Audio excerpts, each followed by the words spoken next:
Krishna as a non-Vedic personality, a different vision from Vedic culture.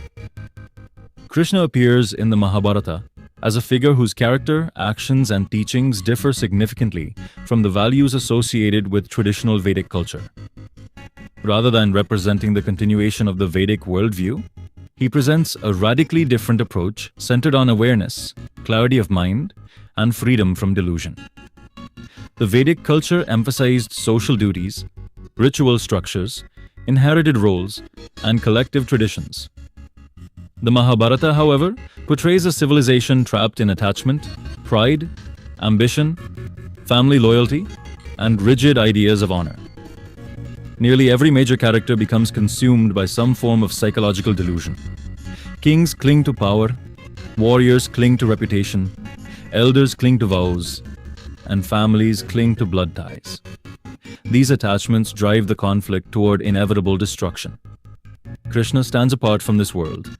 He does not act according to conventional expectations of honor, custom, or established codes.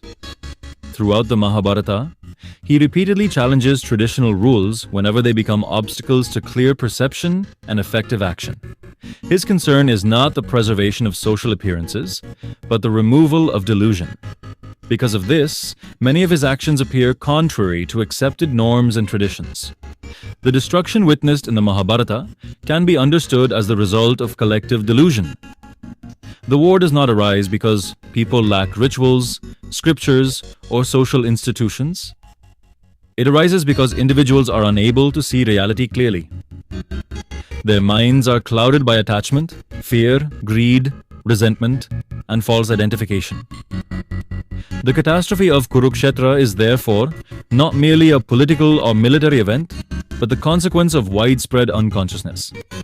This perspective becomes explicit in the Bhagavad Gita. Krishna's central concern is not ritual observance or adherence to inherited beliefs. His teaching is directed toward awakening awareness. Again and again, he points Arjuna toward a state of balance, clarity, and self-knowledge. The problem is not action itself, but action arising from confusion and mental conditioning. According to this view, right action does not come from obedience to external rules. It emerges naturally from a mind that is free from delusion. When awareness is present, action becomes intelligent, balanced, and appropriate to the situation. When awareness is absent, even actions performed in the name of duty, morality, or tradition become destructive.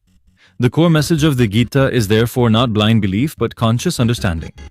Krishna urges Arjuna to see clearly, to observe without attachment, and to act from inner balance rather than emotional confusion. Self-awareness becomes the foundation of wisdom.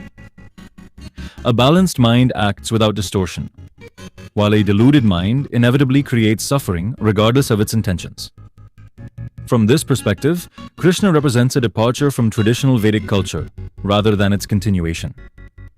His emphasis is not on ritual, social conformity, or inherited authority, but on direct awareness and freedom from psychological delusion. The tragedy of the Mahabharata illustrates the consequences of living unconsciously, while the Gita presents awareness as the path beyond conflict. The lesson is simple: remain aware, remain balanced, and action will naturally become free from delusion.